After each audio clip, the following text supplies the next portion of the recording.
After last weekend's shoot, I started thinking a little bit more seriously about maybe I should give a sort of mini sound cut a bit of a spin and a go. So here I am at a hardware store, just sort of browsing some of my thoughts.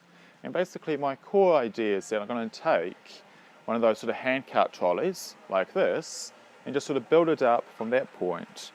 So you can see I will have at the bottom a big sort of box there for the counterweight, and I'll put the stuff in there. That'll make it much more stable. And I'll have a little camping chair like that. I already got one, but I'm thinking I might buy a second camping chair because I know for the Burma it can be a long, tiring day on your feet all day, so they can take a small rest break, sit in a spare chair. Why not have two chairs next to the cart? So anyway, sidetracked. Now, then basically the idea is I'll take another box like this for the other stuff I need to store in the cart. And then I'm kind of thinking about how I might sort of put like the shelves I'm going to need to put on the cart. So I'm kind of thinking some of this stuff, well, maybe not this, maybe like this or something. Sorry, bud. Whoa. Probably And so, yeah, I could kind of hook it on like there.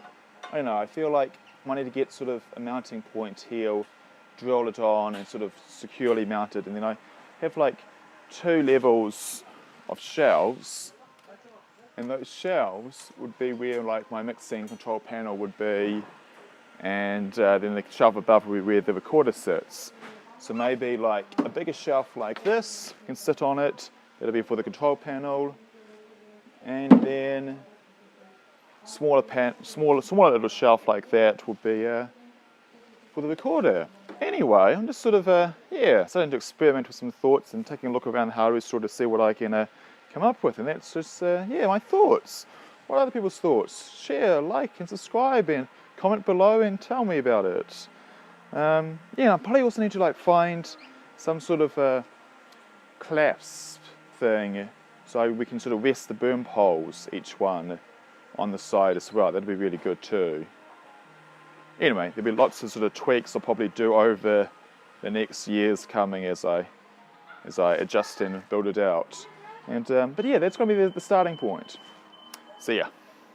Hello again. I am back to a little small addition at the end of the video, because when I watched the video I just filmed, I realized when I'm sort of holding myself and filming myself, I didn't really show everything that I should have in that video, because you couldn't really see, what I was trying to show, because it's a bit tricky when you're filming yourself with a cell phone and you can't see on the screen or anything.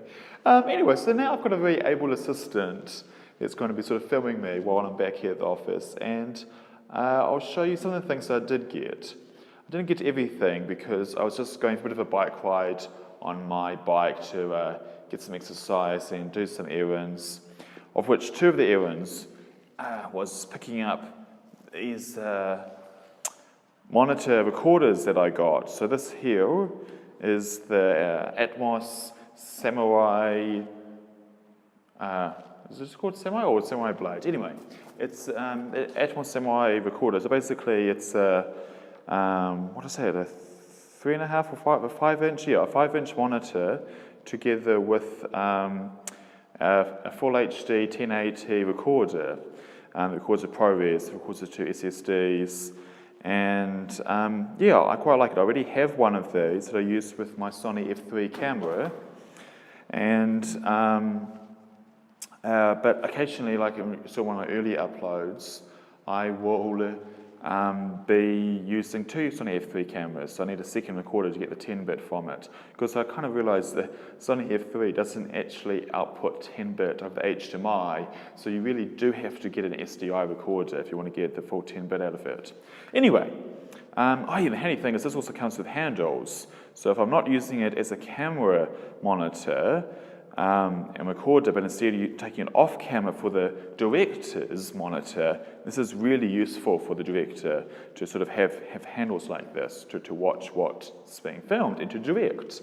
And the other bargain I picked up was this small HD A7 monitor that's quite a popular sort of a AC monitor to use, and it even comes with a sun hood. So you pop this on and you can see, and it's got SDI and HDMI. So And yeah, basically there's a rental house nearby called Imagestone, and they were selling that off. Anyway, what I did bring back, because I just popped into the hardware store just to, have a bit of a browse and have a think about what I might do and get. And I'll probably go around tomorrow, the day after, when I get some time, and I'll pick up other stuff. Like, for instance, the actual trolley, the trolley handcart that I couldn't really bring back on my bicycle. But what I did bring back from the bike ride was this. Well, first of all, I've got another extension cord, another 5-meter extension cord, because I kind of keep on finding myself not located quite where I would like to be, where the power is for my chargers. That'll just make stuff a bit easier when it happens. Anyway, so this here will be the main big box that sits down at the bottom of the trolley. And then with these bungee cords, we can sort of hook them in here, and the bungee cords will keep it tight onto the trolley. So they'll keep it sort of firmly in place there. And it sort of has one side open here, so you can still get in easily and get stuff. So I like that. And then the other part I brought was this. It actually folds down. It's a box that folds flat, although I probably don't really need that feature. But this will then basically sit on top like this. And again, I will use the bungee cords to sort of keep it tightly attached to the hand trolley. And then basically my next step will be to sort of get shelves that will come out. Like I said, a big shelf that comes out sort of this distance to put sort of my fader mixing control panel here. Then a smaller shelf like that size for the recorder to sit on. And yeah, I'll need to sort of figure out, probably need to get a power drill, borrow that, sort of drill holes in the trolley, sort of attach the shelving onto it really firmly. And of course we're going to attach like burn pole holders as well on the back, so we can sort of let the burn poles rest there.